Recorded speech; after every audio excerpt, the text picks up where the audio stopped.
September 2025ರಲ್ಲಿ ಸಂಭವಿಸುವ ಸೂರ್ಯಗ್ರಹಣದ ಪ್ರಭಾವ, ಸಮಯ ಮತ್ತು ರಾಶಿಗಳ ಮೇಲೆ ಅದರ ಪರಿಣಾಮಗಳ ಬಗ್ಗೆ ಮಾಹಿತಿ.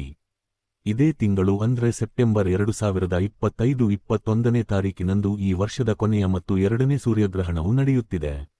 ಮಹಾಲಯ ಅಮಾವಾಸ್ಯೆಯ ದಿನದಂದು ಈ ಸೂರ್ಯಗ್ರಹಣವು ನಡೆಯುತ್ತಿದ್ದು ಇದರ ಪ್ರಭಾವ ಇಡೀ ಭಾರತದಾದ್ಯಂತ ಇರಲಿದೆ. ಈ ಸೂರ್ಯಗ್ರಹಣದ ದಿನ ಗರ್ಭಿಣಿ ಇರುವ ಮಹಿಳೆಯರು ಹಾಗೂ ಮನೆಯಲ್ಲಿರುವ ಚಿಕ್ಕ ಮಕ್ಕಳು ಮತ್ತು ಅದೃಷ್ಟವಂತ ರಾಶಿಯವರು ಏನ್ ಮಾಡಬೇಕು ಏನು ಮಾಡಬಾರದು ಹಾಗೂ ನಮ್ಮ ಕರ್ನಾಟಕದಲ್ಲಿ ಈ ವರ್ಷದ ಎರಡನೇ ಸೂರ್ಯಗ್ರಹಣವು ಸೆಪ್ಟೆಂಬರ್ 21ರಂದು ನಡೆಯುತ್ತಿದ್ದು ಈ ಸೂರ್ಯಗ್ರಹಣದ ಪ್ರಭಾವದಿಂದಾಗಿ ಯಾವ ರಾಶಿಗಳಿಗೆ ಅದೃಷ್ಟವನ್ನು ತಂದಿದೆ ಜೊತೆಗೆ ಕರ್ನಾಟಕದಲ್ಲಿ ಗ್ರಹಣ ನಡೆಯುವಂತಹ ಸಮಯ ಎಷ್ಟು ಎಲ್ಲಾ ಸಂಪೂರ್ಣವಾದ ಮಾಹಿತಿಯನ್ನು ಈ ವಿಡಿಯೋದಲ್ಲಿ ನೀಡಲಾಗಿದ್ದು ತಪ್ಪದೇ ಈ ವಿಡಿಯೋವನ್ನು ಕೊನೆಯವರೆಗೂ ನೋಡಿ ಹಾಗೂ ನೀವು ಕೂಡ ಗ್ರಹಣ ಮತ್ತು ದೇವರ ಮೇಲೆ ನಂಬಿಕೆ ಇದ್ರೆ ಈ ವಿಡಿಯೋಗೆ ಒಂದು ಲೈಕ್ ಅನ್ನು ಮಾಡಿ. ಮಹಾಲಯ ಅಮಾವಾಸ್ಯೆ ಎಂದು ಅಂದ್ರೆ ಸೆಪ್ಟೆಂಬರ್ 21 2025ರಂದು ಒಂದು ವಾಸ್ತವದ ಸೂರ್ಯಗ್ರಹಣ ಸಂಭವಿಸಲಿದೆ. ಈ ಗ್ರಹಣವು ಭಾರತದಲ್ಲಿ ಗೋಚರಿಸದಿದ್ದರೂ ಕೂಡ ಜ್ಯೋತಿಷ್ಯ ಶಾಸ್ತ್ರದ ಪ್ರಕಾರ ಇದರ ಸೂಕ್ಷ್ಮ ಪ್ರಭಾವಗಳು ಎಲ್ಲಾ ರಾಶಿಗಳ ಮೇಲೆ ಬೀಳಲಿವೆ. ಕೆಲವು ರಾಶಿಗಳಿಗೆ ಗ್ರಹಣದ ಸಂಕಷ್ಟ ಆತಂಕ ಬಹುದಾದರೂ ಕೂಡ ಕೆಲವು ರಾಶಿಗಳಿಗೆ ಅದೃಷ್ಟ ಪ್ರಗತಿ ಮತ್ತು ಸಂಪತ್ತಿನ ಅವಕಾಶಗಳನ್ನು ಒದಗಲಿದೆ. ಜ್ಯೋತಿಷ್ಯ ಶಾಸ್ತ್ರದಲ್ಲಿ ಸೂರ್ಯಗ್ರಹಣವು ಸಾಮಾನ್ಯವಾಗಿ ಅಶುಭವೆಂದು ಪರಿಗಣಿಸಲಾಗುತ್ತೆ. ಆದರೆ ಗ್ರಹಣಗಳ ಸ್ಥಾನ ಮತ್ತು ಜಾತಕದಲ್ಲಿನ ಅವುಗಳ ಇರುವಿಕೆಯನ್ನು ಆಧರಿಸಿ ಕೆಲವು ರಾಶಿಗಳಿಗೆ ಈ ಗ್ರಹಣವು ಸಕಾರಾತ್ಮಕ ಫಲಿತಾಂಶಗಳನ್ನು ತರಬಹುದು. ಈ ಸೂರ್ಯಗ್ರಹಣವು ಮಹಾಲಯ ಅಮಾವಾಸ್ಯೆಯೆಂದು ಸಂಭವಿಸುವುದರಿಂದ ಇದರ ಆಧ್ಯಾತ್ಮಿಕ ಮತ್ತು ಜ್ಯೋತಿಷ್ಯ ಪ್ರಭಾವಗಳು ಇನ್ನಷ್ಟು ತೀವ್ರವಾಗಿರಲಿವೆ.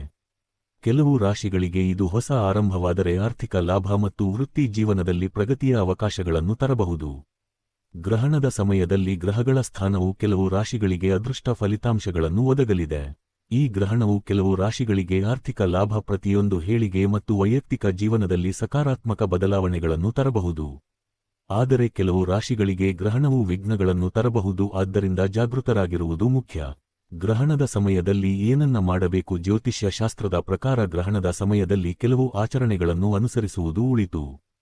ಗ್ರಹಣದ ಸಮಯದಲ್ಲಿ ಆಹಾರ ಸೇವನೆ, ಪ್ರಮುಖ ಕಾರ್ಯಗಳ ಆರಂಭ ಮತ್ತು ದೇವಾಲಯ ಭೇಟಿಯನ್ನು ತಪ್ಪಿಸಬೇಕು. ಆ ಸಮಯದಲ್ಲಿ ಧ್ಯಾನ, ಜಪ ಮತ್ತು ಆಧ್ಯಾತ್ಮಿಕ ಚಟುವಟಿಕೆಗಳಿಗೆ ಒತ್ತು ನೀಡಬೇಕು. ಗ್ರಹಣದ ನಂತರ ದಾನ ಧರ್ಮ ಮಾಡುವುದು ಶುಭ ಫಲಿತಾಂಶಗಳನ್ನು ಇನ್ನಷ್ಟು ಹೆಚ್ಚಿಸಬಹುದು. ಗ್ರಹಣದ ಪ್ರಭಾವ ಭಾರತದಲ್ಲಿ ಈ ಸೂರ್ಯಗ್ರಹಣವು ಭಾರತದಲ್ಲಿ ಗೋಚರಿಸದಿದ್ದರೂ ಕೂಡ ಜ್ಯೋತಿಷ್ಯದ ಪ್ರಕಾರ ಇದರ ಪ್ರಭಾವವು ಎಲ್ಲಾ ರಾಶಿಗಳ ಮೇಲೆ ಇರಲಿದೆ.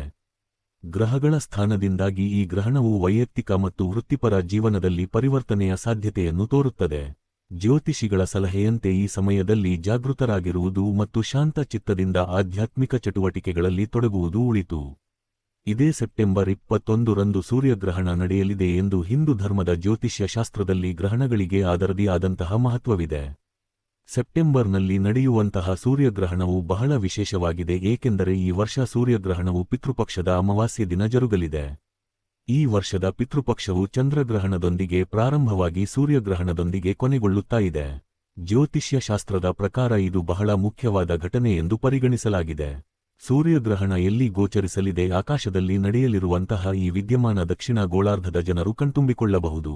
ನ್ಯೂಜಿಲ್ಯಾಂಡ್, ಪೂರ್ವ ಆಸ್ಟ್ರೇಲಿಯಾ ಮತ್ತು ದಕ್ಷಿಣ ಪೆಸಿಫಿಕ್ ಕೆಲವು ಭಾಗಗಳಲ್ಲಿ ಸೂರ್ಯೋದಯದ ಸಮಯದಲ್ಲಿ ಗ್ರಹಣ ಗೋಚರಿಸಲಿದೆ.